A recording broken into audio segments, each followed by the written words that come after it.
Hey, grade 8. I wanted to make a quick video because a lot of people are finding it very difficult to complete their Criteria C assignment. So there's a few things here that I want to talk about. The first one is how to physically calculate the efficiency as we change um, things like the mass of the ball. And then second, we're going to talk about some skills in using Excel because so many of you are kind of taking the data, you're calculating everything by hand, and that just helps to perpetuate kind of mistakes. Right. So the first thing that we need to know is how we're going to calculate the efficiency, and we're going to do that by taking the useful power or the final power divided by the total power that's gone into it, or total energy. You can replace power by energy in this case. So if we take a look over here at our Excel spreadsheet, and what I've done already, I've populated some of these cells with some different bits of information. We've got a mass here, so this is my independent variable. It's the thing that I'm going to change, and I've decided I'm going to go up in increments of 2 kilograms. So you can see here, changing the mass in increments of 2 kilograms. And if we take a look at our first formula to kind of find the energy that we're putting into this, which is kinetic energy, that's what the ball's starting with.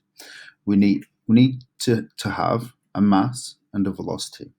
So the formula is half mv squared, and in the instructions that you received, you were told to set it to 20 meters per second. Now, you could do it a different way. You could use different values. That's absolutely fine. Make sure the angle is at 90 degrees and your initial speed's at 20. Before we've even fired the first cannonball off, we can use this information to start calculating our kinetic energy. Now, the first tip here I'm going to tell you is to try and drag down this plus sign here. So we're going to hover our mouse over the bottom right-hand corner of the cell, click on it, and drag down. Now, if there's a pattern, it's going to follow that pattern. So if you look over here, the pattern is +2 each time. So it's 2, 4, 6. And if you select these three, then it's going to make an assumption that we're going to add 2 each time, and it can populate the rest there. Next major skill that we want to do is to learn how to make Excel, or in this case Google Sheets, do some calculating for you. If you want it to do a calculation, you've always got to put equals in. And if you want to find any sum, you can just put equals, then the sum in there, and it'll calculate the answer. Now, obviously, we do not want 1 plus 1 here.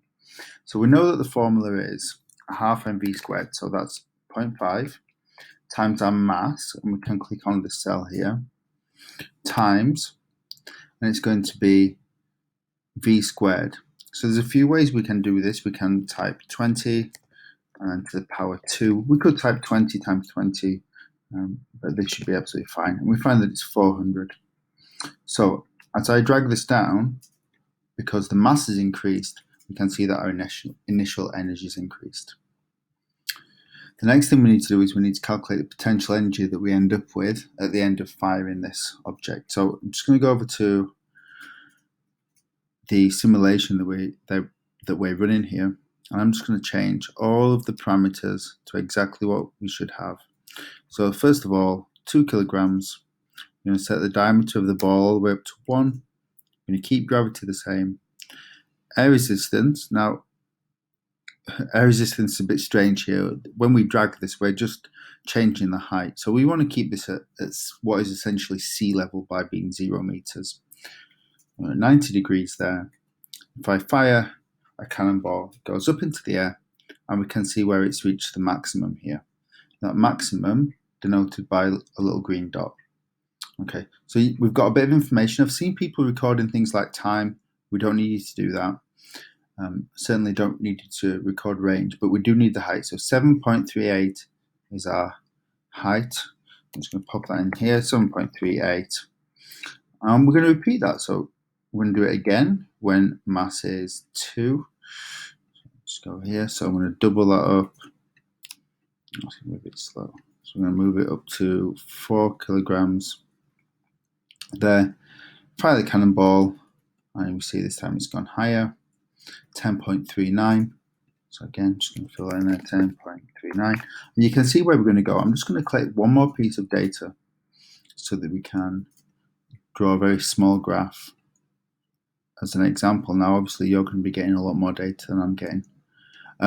Usually, we want a minimum of 5 pieces of data. Now, the reason for that is if we don't have enough data, we're not going to be able to evaluate the data and make a claim on what's happening with the science. If we've only got 2 data points, that's 12.2. If we've only got 2 data points, then we can draw a straight line between those 2 points. But if we were to take data in between them, it might turn out that that was a curve, a quadratic, or something else. Right. Well, now we've got our height, we need to calculate the potential energy at the top. So that's going to be equal to mgh. If we just check back here, that's our formula. Potential energy is equal to mgh. So we're going to go equals m, which is our mass, times gravity times height. Now, if I were to take this formula, and this is right, if I was to take this and drag it down, it's going to start taking data from here, but then also this blank cell here. Because this is a constant, we only want to put it in our spreadsheet once. We've got to make sure that we always keep referring to that same cell. So I'm going to lock that here by using the $sign. So I've locked it in the x-axis by locking in the D, and then in the y-axis by locking in the 1 there. So if I now take this and I drag it down, it's going to calculate the potential energy. You should always find that the potential energy is lower than the kinetic energy that's gone in.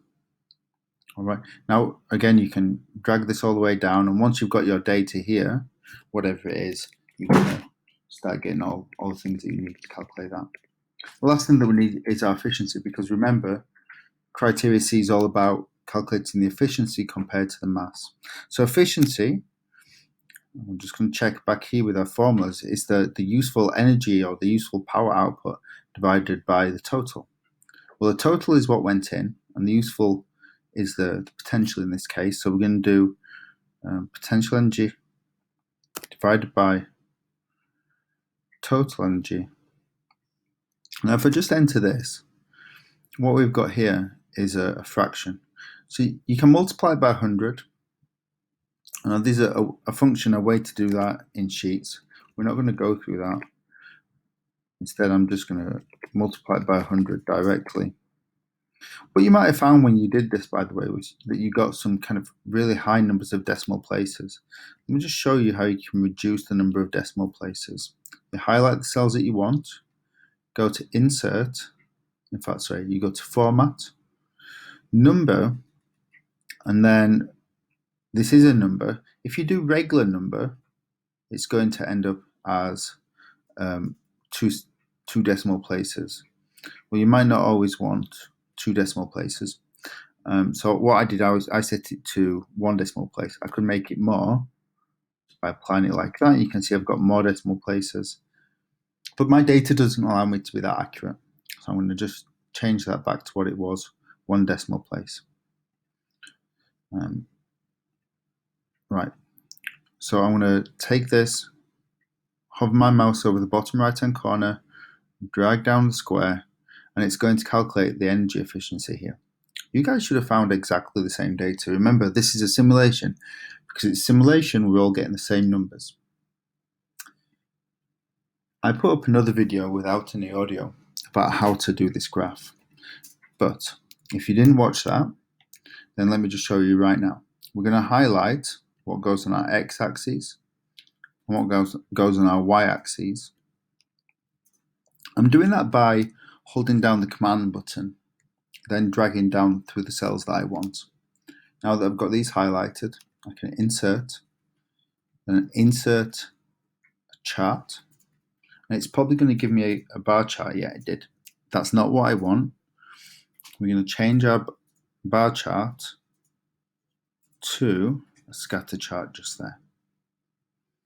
Now you can see we've got a load of data at the bottom here. Not ideal. Yours won't be down there. It'll be further up. But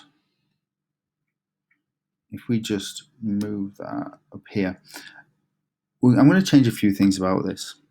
So what I want to do is I'm going to go into the customize option, we've already got our axes labeled, which is nice, and that's because they're labeled up here at the top of the columns. If you didn't do that, you can go into chart axis and title. We can change the title because that's pretty rubbish at the moment. I want to change that to how does changing mass affect efficiency? You know, for a simple paper like this, our title is always going to be of a similar format. How does changing x affect y, where x is our independent variable and y is our dependent variable?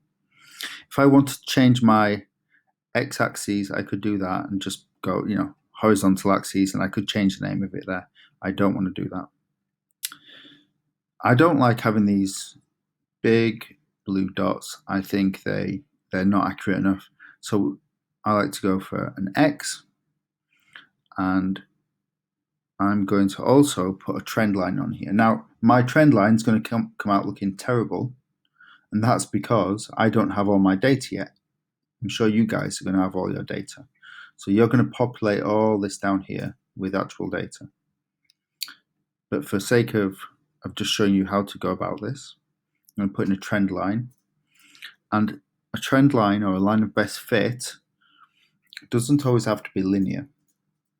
And probably the best fit that you're going to get is if you put in a polynomial of I think, if you've got enough data, then 6 is good. I'm just going to put 3 there. And to make it a bit tidier, actually, you know what, I'll clear that up later. So doing it in Excel is useful because if you make a small mistake, you can just recalculate all your data.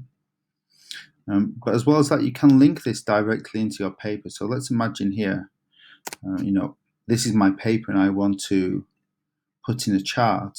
Well, I can insert chart, and I'm going to insert it from a sheet that I've already been using. Google automatically knows what we've been using recently. So I've been using this. I can select here all the different charts. There's only one chart, all the different charts there. And you can see that that's taken over my chart from here. If I delete all this data, let's get rid of that. Okay. And if I move this over here now, if I look, I can update, and it updates to what my other chart is. And my chart looks terrible because I don't have all my data. Again, you guys should have all your data. Right. So the things that I wanted you to learn in this video in brief are how to use Excel or Google Sheets to calculate your values, your dependent variables, your independent variables, and how to link it over into a Word document, as well as some basic functions. So things like plus, minus, multiply, divide, and to the power of. All you need to do is you need to make sure you're using equals for everything. I can't type in equals because I think it'll think I'm doing a formula. Yeah, but we're just going to put a plus for plus.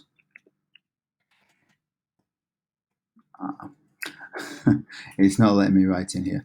But the format is basically you do the plus button, the minus button, the multiply button is star, that's shift on number 8. Divide is the backslash, and a power is the little value that I've used here. This, I don't know the name for it.